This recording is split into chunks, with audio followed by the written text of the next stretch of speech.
Bismillahirrahmanirrahim. Allahumma salli ala Muhammad. Okay, student, today our topic is absolute potential energy and its derivation.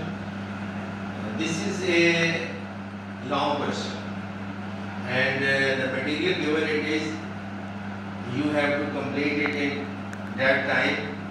So it is by practice. When you are going to do more practice, then the solution is easily. Because most of the derivation it is in mathematical form. इसमें ज़्यादा जो derivation है ना हमारी वो mathematically है, हमने करना है इसको, और ये थोड़ा सा lengthy article है long question के लिए, तो इस तरह आ नहीं सकता कि पूरा किया जाए, तो उस टाइम ड्यूरेशन बहुत ज़्यादा चाहिए. इसके दो पार्ट्स होंगे, कम से कम कहाँ तक करना है तो मैं आपको बाद में बताता हूँ, ब्रीफ करता हूँ. फिलहाल ये है कि हमने जो आर्टिकल है कि हमने वर्क डन निकालना है. एक ऑब्जेक्ट है ज़मीन की सरफेस पे पड़ा हुआ है, वहाँ से मूव करके उसको से पॉइंट एन या इन्फिनिटी पे लेंगे. इन्फिनिटी पे वर्क डन क्या होगा? इन्फिनिटी पे जब हम निकालते हैं तो उसमें जो डिस्टेंस को इनफाइनाइट करते हैं तो वहाँ पर जो है ग्रेविटी की जो कीमत है वो ज़ीरो हो जाती है. ग्रेविटेशन पुल ज़ीरो हो जाती है, क्योंकि न्यूटन का आपने जो लॉ पढ़ा था क्लास 9 में, F is equal to capital G m1 m2 over r square. तो r को ज़्यादा करने से फोर्स ऑफ ग्रेविटी जो है वो कम हो जाती है. तो यही चीज़ यहाँ पर है जो हम अप्लाई करेंगे कि हमारे पास सपोज अर्थ है, हमने बनाई है, और अर्थ से हमने ऑब्जेक्ट जो है पॉइंट 1 पे किया है, फिर हमने वर्क डन 2 पे किया है, 3 पे किया है, 4 पे किया है, लास्ट में पॉइंट n पे चले गए, उसके बाद इन्फिनिटी पे चले जाएंगे. n से पहले जो पॉइंट है वो n से कम होगा, उसको n-1 लेंगे. जैसे 4 से कम 3 है, 3 से कम 2 है, उससे कम 1 है. तो अब इसमें जो पहला पॉइंट है इसका जो डिस्टेंस है ज़मीन के लिहाज से वो r1 है, जो सेकंड पॉइंट है उसका जो डिस्टेंस है वो r2 है, और दोनों के दरमियान जो गैप है, जो तब्दीली है, उसको हमने डेल r से ज़ाहिर किया है. Del is the change between r2 and r1, या r2 में से r1 निकाल दें तो वो डेल r के बराबर होगा. तो इसके अंदर जो सिंपली r जो है वो असल में दोनों पॉइंटों को जब मीन निकालते हैं, मीन डिस्टेंस निकालते हैं, मीन पॉइंट निकालते हैं, जैसे 4 और 5 का आपने मिड पॉइंट लेना है, तो वो क्या करेंगे 4 + 5 डिवाइडेड बाई 2, 4 को 5 में ऐड करके उसको 2 पे डिवाइड कर देंगे.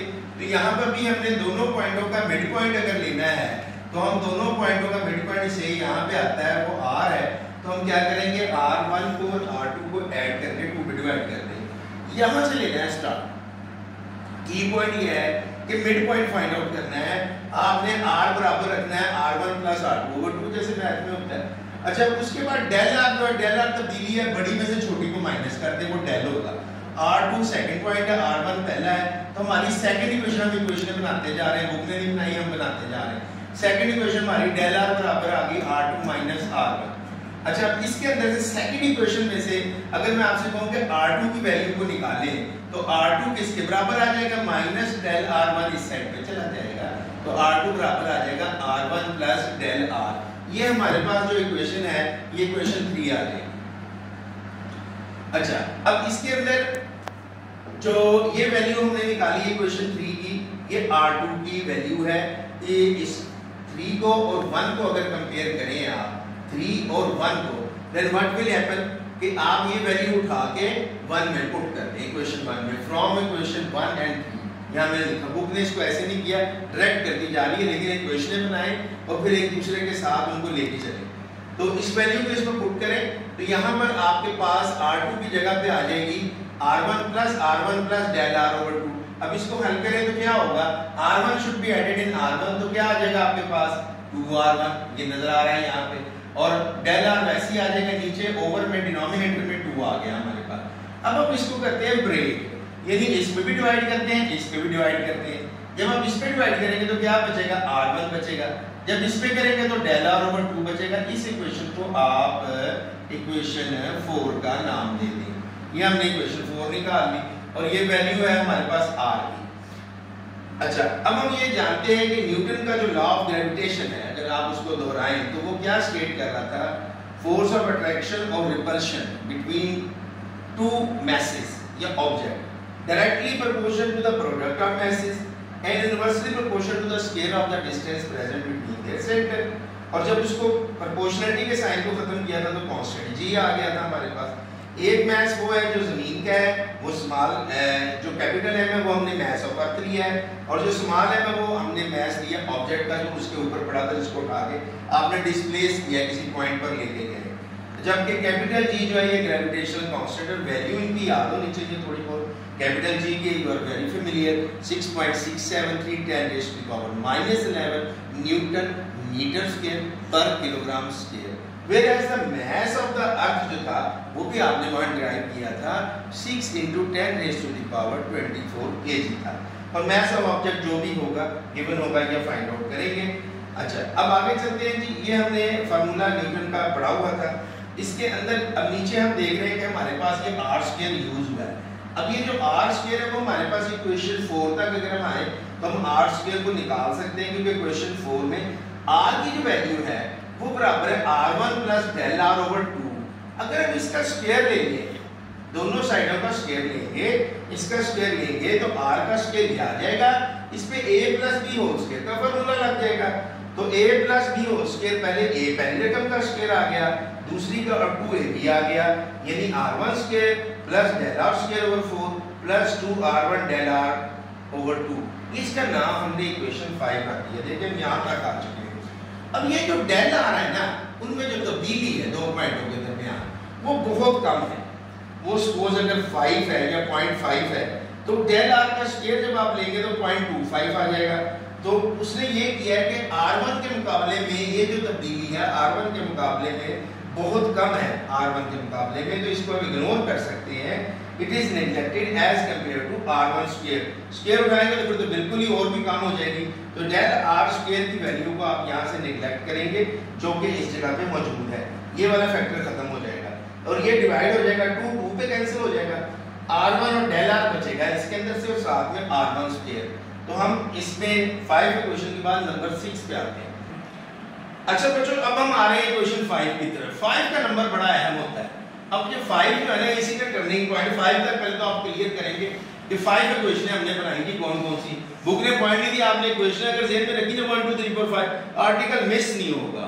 अच्छा, अब जो है ना क्वेश्चन 5 जो है, ये वाली जो क्वेश्चन है, डेल आर की कीमत खत्म करने से r1 का स्क्वायर रह गया, ये 2 से कट गया, हमारे पास आ गया r स्क्वायर बराबर आ गया r1 square plus r1 del r।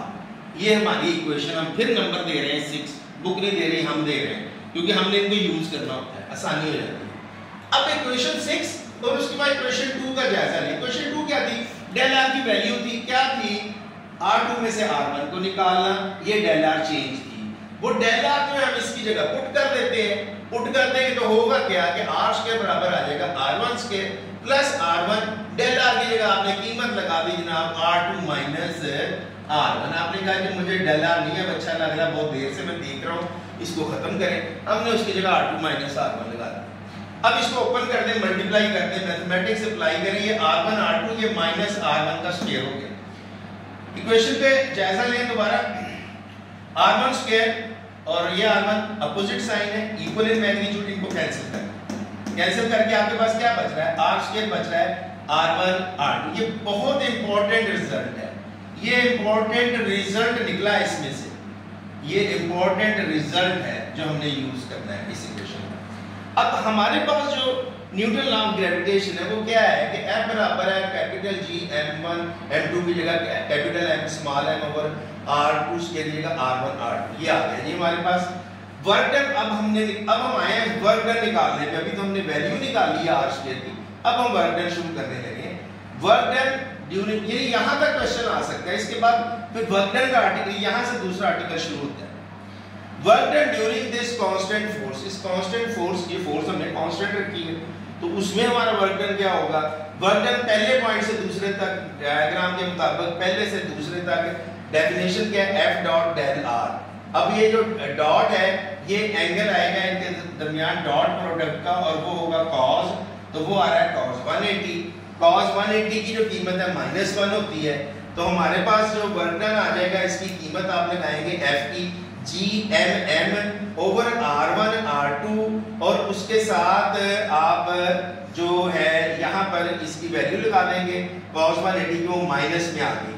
और ये डेल आर साथ मल्टीप्लाई भी होगा, ये वाला डॉट के बाद, ये वाला डॉट के बाद है, इसी तरह कर लें, या इसको मल्टीप्लाई, ये बाद वाला है, ये बाद में ही आएगा बाद वाला। अच्छा, अब क्या होगा कि ऊपर डेल आर आ रहा है आपका रिजल्ट, आप गौर करें कि ये रिजल्ट है आपका जनाब, इसको मिक्स ना करें किसी के साथ। ये जो रिजल्ट है इसमें डेल आर ऊपर है, नीचे R1 R2 है। अब हम ये करेंगे कि डेल आर की वैल्यू जो आपके पास थी स्टार्ट में गई निकाली थी आपने इक्वेशन 2 में, वो हम यहाँ पे इस्तेमाल करेंगे। नेगेटिव साइन का मतलब क्या है कि आपको काम करना पड़ा, अगर पॉजिटिव होता तो वर्क डन स्टोर होता, काम करना नहीं पड़ा। नेगेटिव का मतलब अपोजिट किसके करना पड़ा, फोर्स ऑफ ग्रेविटी के। अगर उसकी तरफ होते तो पॉजिटिव होता, ग्रेविटी की वजह से भी नेगेटिव वर्क डन हुआ in displacing and opposite to gravitational field. अब वर्क डन हमने निकालना है, ये पहले से दूसरे पॉइंट जिसको हम अभी लेके चल रहे हैं उसकी फाइनल फॉर्म बनाते हैं कि क्या बनती है, तो वो हमारे पास आ जाएगा -GMM, जैसे हम यहाँ निकाल चुके। डेल आर की जगह ना उसकी वैल्यू इक्वेशन 2 में से निकाल दें, वो फ्रॉम इक्वेशन 2 आपने ये निकाल लिया R2 - R1 / R1 R2। ये आपने डेल आर की जो वैल्यू है, ये वाली वैल्यू ये यहाँ पे यूज की है, और यहाँ पे फ्रॉम कर लें आप इक्वेशन 2 का आपने इस्तेमाल किया है यहाँ पर, फ्रॉम इक्वेशन 2 उससे ये निकाली आपने। अच्छा, अब मैथ की रूल से R2 के ओवर में भी ये कर दें, एलसीएम को तोड़ दें, R1 के ओवर में भी ये कर दें, R2 / R1 R2 कर लें, फिर R1 / R1 R2 ये कर लें। ये हमने ब्रेक कर दिया है जी, दोनों के ओवर में इसको लिख दिया है। लिखने का फायदा ये होगा कि अब हम फाइनल शेप की तरफ जा रहे हैं, हमने एक पॉइंट का निकाल लिया तो सब का ही निकल आएगा। अब हम बड़ा इजी करने लगे हैं इसको, work done from point 1 to 2 -GMM, इधर आ जाएगा 1 / R1 R2 R2 से कैंसिल हो जाएगा, इधर आप माइनस डाल के 1 / R2 आएगा, जैसे कि मैंने इस फॉर्म में यहाँ पर आपके सामने किया है कि work done from 1 to 2 -GMM 1/R1 - 1/R2।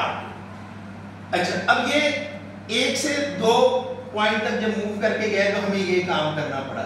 अगर 2 से 3 जाएंगे तो आपने जहां जहां R1 R2 लिखा है वो R2 और R3 लिख दे, बाकी चीज को नहीं छेड़ना, हमने R2 R3। इसी तरह 3 से 4 जाएंगे तो यहाँ R3 R4 आ जाएगा। इसी तरह n पॉइंट तक, उससे पिछला क्या होगा, n-1 एक छोटा होगा, तो ये आ जाएगा वर्क डन 1 / Rn - 1 से -1 / Rn तक। तो टोटल वर्क डन जो हमारे पास आएगा वो सारे वर्क डन जमा करके, work done from 1 to 2 plus work done from 2 to 3, work done जो दूसरे से तीसरे तक है, इसी तरह तमाम पॉइंट का वर्क डन जमा करेंगे। आखिरी पॉइंट जो nth पॉइंट है उससे पहला पॉइंट मैथ के रूल से n-1 होगा, यहाँ का वर्क डन। अब जो पहले का था उसकी फॉर्म थी -GMM 1/R1 - 1/R2, ये था पहला वर्क डन। दूसरा क्या है, उस दूसरे के साथ ये -GMM ब्रैकेट से बाहर है, ये बड़ी ब्रैकेट हमने डाली हुई है, इससे बाहर है, तो ये हमारे पास छोटी ब्रैकेट्स हैं जो चल रही है यहाँ पर, ये ऐसे। अच्छा, फिर ये दूसरा आ जाएगा 1/R2 - 1/R3 सो ऑन, फिर हमारे पास लास्ट ब्रैकेट जो आएगी सो ऑन करके 1/Rn - 1 से -1/Rn। अब इसमें कॉमन तो यही था -GMM, मैं अब सारे पॉइंट इकट्ठे कर देता हूँ। अब होगा क्या, R2 ये माइनस का है, ये प्लस का है, ये माइनस का R3, अगला प्लस का 1/R3 आएगा।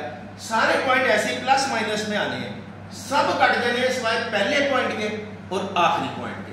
पहला पॉइंट भी एज इट इज आ जाना है 1/R1 और आखिरी पॉइंट हमारे पास रह जाना है 1/Rn।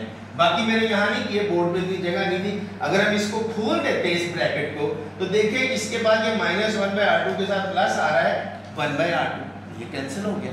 -1/R3 के साथ अगला क्या आ रहा था, +1/R3, वो भी कैंसिल हो गया। वो सारे कैंसिल हो जाने, बचना क्या है 1/R1, इधर से क्या बचना है 1/Rn, वो हमारे पास बचा, बीच में आया माइनस। लॉजिक अब हम अल्लाह का अल्हम्दुलिल्लाह इस फॉर्म में है कि हम इसको डिस्क्राइब कर सकते हैं, कुछ शेप बन गई है।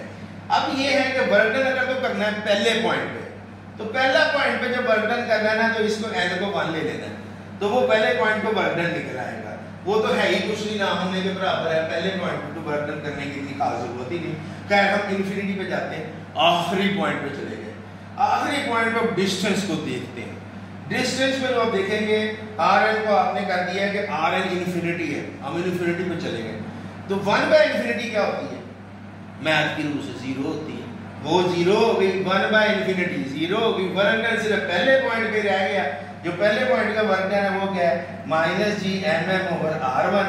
उसको R को जनरली R ले लें तो वो आ जाएगा -GMM/R। इसके बाद इसको कैपिटल R भी ले सकते हैं जैसे न्यूटन ने लिया था, -GMM/R। तो एब्सोल्यूट पोटेंशियल एनर्जी जिसको U से जाहिर करते हैं, U से, वो आ जाएगी आपके पास -GMM/R। ये इसका फाइनल रिजल्ट है बच्चों। तो इसके दो पार्ट हैं। दूसरा जो इसका पार्ट है वही तकरीबन यहाँ से शुरू होता है, इससे पहले इसका पहला पार्ट है। That's all.